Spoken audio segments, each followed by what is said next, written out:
الحمد لله كما أمر، وأشهد أن لا إله إلا الله وحده لا شريك له، خلق كل شيء بقدر. وأشهد أن نبينا محمدًا عبده ورسوله، صلى الله عليه وعلى آله وأصحابه ما اتصلت عين بنظر وسمعت أذن بخبر.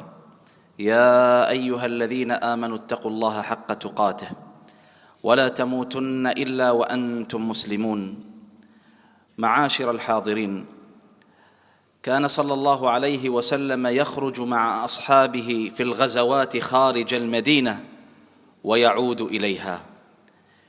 وفي إحدى رحلات العودة إلى المدينة نزل المسلمون في الطريق بمنزل بالقرب من قبيلة لحيان، قبيلة مشركة تعادي الدعوة والإسلام. وكان يفصل بين المسلمين وقبيلة لحيان جبل، فقرر رسول الله صلى الله عليه وسلم إرسال أحد الصحابة لاستطلاع الأمر وكشف المكان وتأمينه قبل مرور جيش المسلمين. ولكم أن تتخيلوا خطورة هذا الموقف الذي سيقوم بتحديد مصير هذا الجيش أحد جنود الصحابة رضي الله تعالى عنهم. هذا الجبل قد يكون العدو مختبئا من خلفه، ولن يغامر رسول الله صلى الله عليه وسلم بجيشه قبل إرسال طليعة على الجبل تكشف المكان. ولكون الرسول صلى الله عليه وسلم يعلم ثقل هذه المهمة وخطورتها، وكان في مقدوره أيضا أن يكلف أحد الصحابة بتنفيذ هذه المهمة، لكنه كان صلى الله عليه وسلم يعلم أن كل نفس مهما علا شأنها وقدرها بحاجة إلى قدر من التهيئة النفسية، بحاجة إلى قدر من التحفيز قبل الإقدام على تنفيذ المهام. ولذلك قام صلى الله عليه وسلم أمام الجميع يدعو بالمغفرة لمن يصعد الجبل ويأتيه بخبر القوم تلك الليلة. وهنا تسامت النفوس، وهنا تسابقت الهمم، وتنافس الكل من أجل الفوز بهذه الدعوة المستجابة من رسول الله صلى الله عليه وسلم. جاءت هذه المهمة من نصيب الصحابي الجليل سلمة ابن الأكوع رضي الله تعالى عنه، الذي يقول بنفسه: فرقيت الجبل تلك الليلة مرتين أو ثلاثا. لقد تحققت المهمة بنسبة 300%، بمعنى أنه صعد الجبل 3 مرات. كان صعود الجبل إلى نفس سلمة أشهى من كل شيء. التهيئة تسبق مرحلة العمل، وعندها يحصل الإقبال على تنفيذ الأمور والمهمات، وتتسابق النفوس على أكمل الحالات. عباد الله، نحن على مقربة من شهر رمضان، وثبت عنه صلى الله عليه وسلم أنه كان يبشر أصحابه بمجيئه، يخبرهم صلى الله عليه وسلم أن الكون كله يتغير ويستعد ويستبشر بقدوم شهر رمضان. فيه تفتح أبواب الرحمة، وفيه تغلق أبواب جهنم، وفيه تغل الشياطين، بل تنزل الملائكة كلها، وعلى رأسهم الروح الأمين جبريل عليه السلام في العشر الأواخر منه، وتحديدا في ليلة القدر تنزل الملائكة والروح فيها بإذن ربهم من كل أمر. كيف لا يبشر المؤمن بشهر ملئ بالخيرات والبركات والنفحات والرحمات؟ فأهلا وسهلا ومرحبا يا رمضان، شهر الخير والبركة والإحسان، وشهر التقوى والهدى والإيمان، وشهر التوبة والغفران، وشهر العتق من النيران. في الحديث الصحيح: من صام رمضان إيمانا واحتسابا غفر له ما تقدم من ذنبه. وفي الحديث الآخر: من قام رمضان إيمانا واحتسابا غفر له ما تقدم من ذنبه. وجاء ثالثا: من قام ليلة القدر إيمانا واحتسابا غفر له ما تقدم من ذنبه. أهلا وسهلا برمضان، شهر القرب والطاعة والفرج والشفاعة. في الحديث الصحيح: الصيام والقرآن يشفعان للعبد يوم القيامة. يقول الصيام: يا رب منعته الطعام والشهوات بالنهار فشفعني فيه. ويقول القرآن: منعته النوم بالليل فشفعني فيه. قال: فيشفعان. أهلا وسهلا ومرحبا بشهر الصبر والإخلاص والفضل والاختصاص. في الحديث الصحيح: كل عمل ابن آدم له يضاعف الحسنة بعشر أمثالها إلى 700 ضعف. يقول الله عز وجل: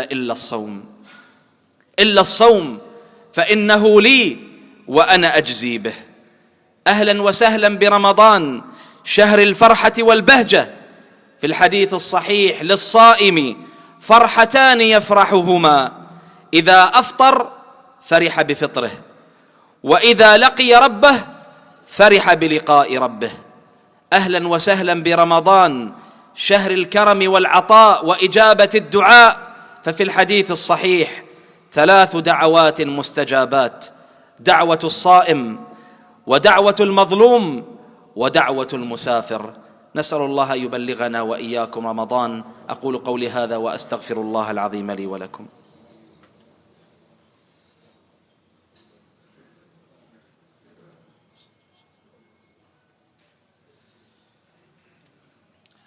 الحمد لله، وصلى الله وسلم وبارك على حبيبنا وقدوتنا رسول الله وعلى آله وأصحابه أجمعين. عباد الله، نحن جميعا في أمس الحاجة ونحن مقبلون على شهر رمضان عما قريب أن نبدأ بالتخطيط له على نحو يمكننا من إنجاز أكبر قدر من الأهداف التي نرغب في تحقيقها لنخرج من رمضان فائزين بإذن الله عز وجل. كيف العمل وكيف نحقق ذلك؟ لدينا مهمتان. المهمة الأولى أن ندرك ونفهم المغزى والفائدة والمقصد من شهر الصيام، وهي في الحقيقة 7 مقاصد كلها موجودة في آيات الصيام من سورة البقرة. الأولى: تحقيق التقوى: كتب عليكم الصيام كما كتب على الذين من قبلكم لعلكم تتقون. والثانية: اليسر: يريد الله بكم اليسر ولا يريد بكم العسر، فإياك أن تبحث عن التعسير فيزداد إنفاقك على بطنك، وإياك من الشبع غير المعتاد فتضيع حكمة الصيام، وإياك أن تلقي كلام الطبيب جانبا ولا تسمع كلامه في ضرورة أن تفطر في رمضان لما يترتب على الصيام من ضرر عليك. يريد الله بكم اليسر ولا يريد بكم العسر. الثالث من هذه المقاصد: إكمال العدة. ولتكملوا العدة، رمضان دورة متكاملة، إياك من الحماسة في البداية ثم التراخي في النهايات، فإنما العبرة بالخواتيم. الرابعة من هذه المقاصد: تعظيم الله ولتكبروا الله على ما هداكم. والخامس من هذه المقاصد: الوصول إلى مرتبة الشكر ولعلكم تشكرون. والسادس: أن تشعر أن الله قريب منك إلى درجة أنه يستجيب دعواتك ويعطيك آمالك ويحقق لك مطلوباتك. وإذا سألك عبادي عني فإني قريب أجيب دعوة الداعي إذا دعان. والسابعة: تحقيق الرشد، فليستجيبوا لي وليؤمنوا بي لعلهم يرشدون. الثاني من المهام أن نبدأ بتحديد وكتابة خطتنا لرمضان. الشركات الناجحة في الدنيا هي التي تخطط قبل العمل، كذلك رمضان، لا بد أن تكون خطة العمل واضحة قبل رمضان.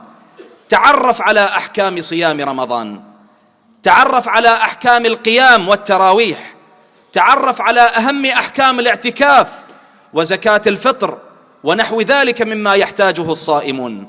حدد لك وقتا مخصصا لقراءة القرآن، بل حدد كم من ختمة تريد أن تختمها في رمضان.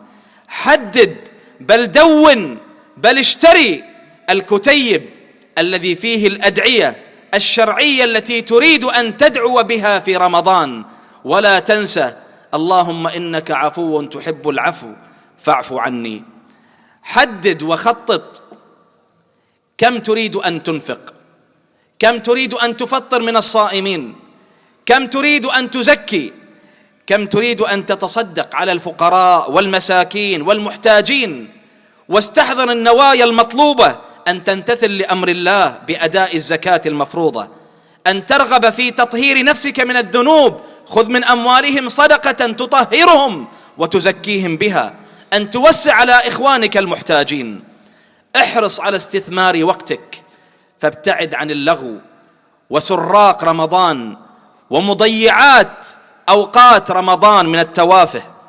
حدد وخطط لأخلاقك، حدد خلقا حسنا تريد تنميته، كالمحافظة على صلاة الفجر، كالمحافظة على وردك من قيام الليل أو ورد من ذكر الله، أو بالنسبة للمرأة أن تلتزم بالحجاب الشرعي.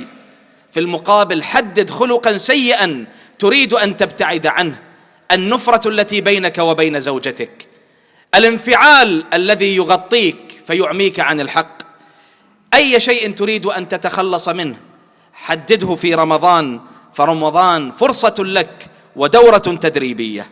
خطط لأسرتك، ماذا يضيرك لو حددت كتابا أو آية تشرحها لطفلك، أو دورة تدريبية بسيطة تعلم فيها ابنك الصلاة أو طريقة الصيام، أو تضع له حصالة خيرية يجمع فيها المبالغ لصالح المحتاجين.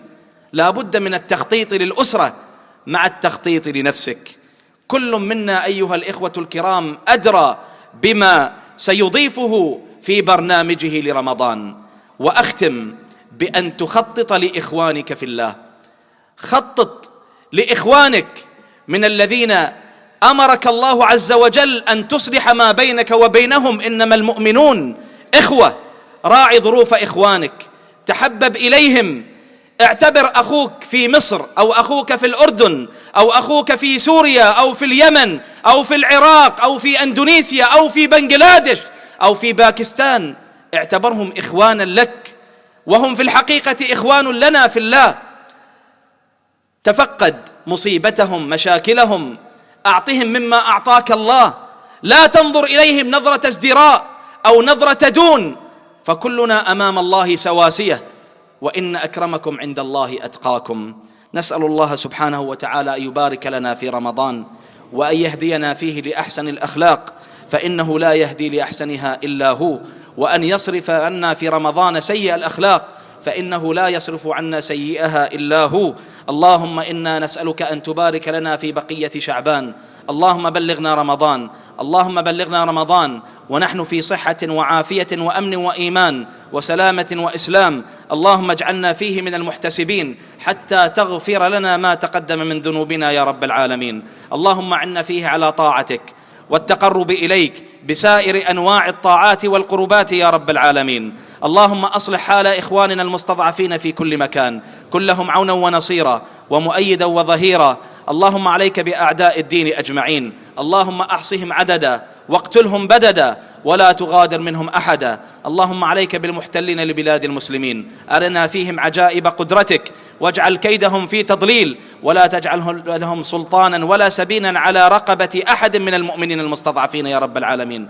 اللهم اجعل المسجد الأقصى عزيزا شامخا إلى يوم الدين، وطهره من المحتلين عاجلا غير آجل يا إله العالمين. اللهم اجعل البحرين وأهلها في حرزك وأمانك، وأصلح ولي أمرنا وارزقه بطانة ناصحة تدله على المعروف وتنهاه عن المنكر. ربنا آتنا في الدنيا حسنة وفي الآخرة حسنة وقنا عذاب النار. وصلى الله وسلم وبارك على نبينا محمد وعلى آله وأصحابه أجمعين.